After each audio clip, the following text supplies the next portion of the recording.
So, what is the state of the ESG tech market today? I'm Andrew Daly. I'm the Managing Director of Digital Procurement and Supply Chain at Every Daily, and I'm delighted to be joined by Gunther Walden of Berlin-based ESG startup CircularTree today. We're going to talk about the state of this market. We're all seeing and hearing a great deal about this on various different channels, particularly social media, particularly for those of us in supply chain and technology. So it'd be good to get the thoughts of somebody who's right at the heart of it. Gunther, welcome. Thank you for joining me. So my first question, Gunther, based on what you're seeing in your own business today, what is the state of the ESG tech market at the moment? Thank you very much, Andrew. Well, I think the state of the ESG tech market is really very dynamic at the moment. We can see an increased interest, increased demand, but also a significantly increased supply of tech solutions in that market.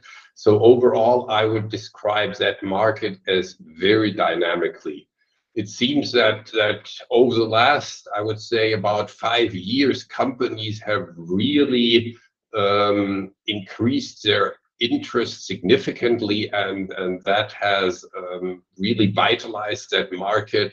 It has increased the demand, it has increased the offers, and there are also new technologies involved like artificial intelligence, machine learning, blockchain, and so on. And so yeah, it's a very exciting market to be in. Good, good. And with so much opportunity for technology to help solve some of the challenges that we face in this area, and an awful lot of talk about it, some of the cynical people will say there's more talk than action. Do you see that? What are the challenges you face with these customers who are talking to you about what they want to achieve? Is it difficult to make real progress? Yeah, very good question, Andrew. I think that is a little bit the downside. If there are so many different offerings available right now to companies, it's difficult for them to really get a handle on the market, get a handle on the different options which are available, and it's so very difficult for them to make decisions, and that's why the decision-making process has increased in our opinion, and we are seeing those that new technologies are really coming up with global standards. I think this is what many companies are looking for. They want to have security that whatever solutions they invest in will be a future-proven solution, and that's what we're just about to see coming. So I'm very optimistic in that regard for the future. And with the customers, you must be talking to lots of different sort of people in the audience: sustainability professionals, supply chain, procurement. Is that a challenge, bringing all those people together to get them all heading in one direction? Absolutely. I think since this is a new field, many companies are also internally not yet fully aligned, and people from different departments, especially sustainability or strategy department, purchasing department, sales departments, they need to come together and understand what are their common requirements, what needs to be done to solve the challenges on the supplier side as well as on the customer side. And this is something which we see happening as we speak. Indeed. And in terms of the barriers to real progress, are there any particular areas you think need to be addressed? I think from my experience, the most barrier is really for companies to be sure that they're investing in the right solution. And what we believe at CircularTree is that the right solutions will be based on global interoperable standards. Only with those standards, companies can rest assured that these solutions will also be able to be used tomorrow in an efficient manner, and that those solutions will also help to overcome, for example, the challenges in the supply chain communication. And we're seeing in the World Business Council for Sustainable Development, the Partnership for Carbon Transparency. We see the Catena X initiative in the automotive industry. We see Estanium. So real global ecosystems with very powerful players who bring this standardization to life. And I think this year is when we will see a real scale up of those global standards. So those organizations you mentioned, they're critical to overcoming the real problems that everyone faces to achieve their goals.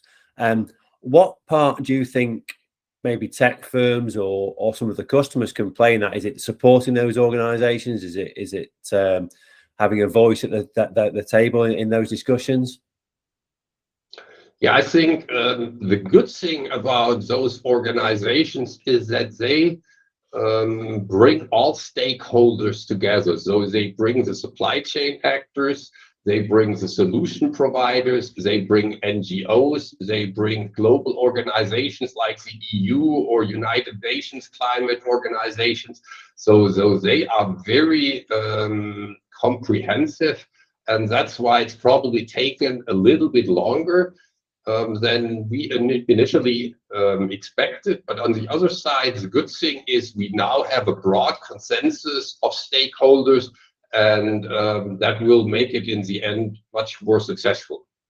All right, okay. And of course, you yourself have got over 30 years in supply chain, in automotive and FMCG, so you've got enormous experience in this whole field, and obviously have a passion to start up an ESG tech firm yourself. What I see in my world is that there is a growing talent pool of people. So it's a relatively new area. There are some people working in areas like climate change and such like for a long period of time, but the talent pool is growing. But we've still, we've not got a whole raft of people with these skills and ESG in every procurement and supply chain department. Do you think that is also a potential barrier, the sort of skills and experience in these organizations that we can hopefully progress in the near future? I think that's definitely also a very important point. On the one side, we see lots of young people very motivated to work in that area and are starting to get a real good education. But on the other side, what is missing a little bit is enough experienced people who really have the business background and the sustainability part, who can bring this together and can really organize the progress, especially at the larger corporations, but also on the mid-sized corporations. So I think we're on a good way, but there is still a challenge in the area of the more experienced people, I would say. Yeah, indeed. I think that certainly corresponds with what I see in the market as well. So in summary, 2023, a massive year for the ESG tech world. The bodies you talk about, playing a key role in enabling the progress. Hopefully more people getting valuable experience in this area that they can play their part as well. So a big year, lots of opportunity, lots of challenges, but must be an exciting time for you and your organization. Absolutely, absolutely. I mean, for us, it's been really a great journey from when we started about 4 years ago, and we had proof of concept with BASF and with Porsche, and now we're working with Unilever, and this is really, really exciting, and especially now seeing that we will get into the broad market this year, and the ecosystems really getting off the ground. That's just fantastic and very rewarding personally for me as well. Yeah, indeed. I mean, there's some great names there. You must be delighted. And you mentioned the ecosystem. I think we'll talk about that in another conversation we've got planned in the future. Gunther, thank you for your time. I've really enjoyed listening to you, and I think a very interesting insight for everyone into the state of the ESG tech market at the moment. Thank you. Thank you very much for the opportunity to talk, Andrew. My pleasure.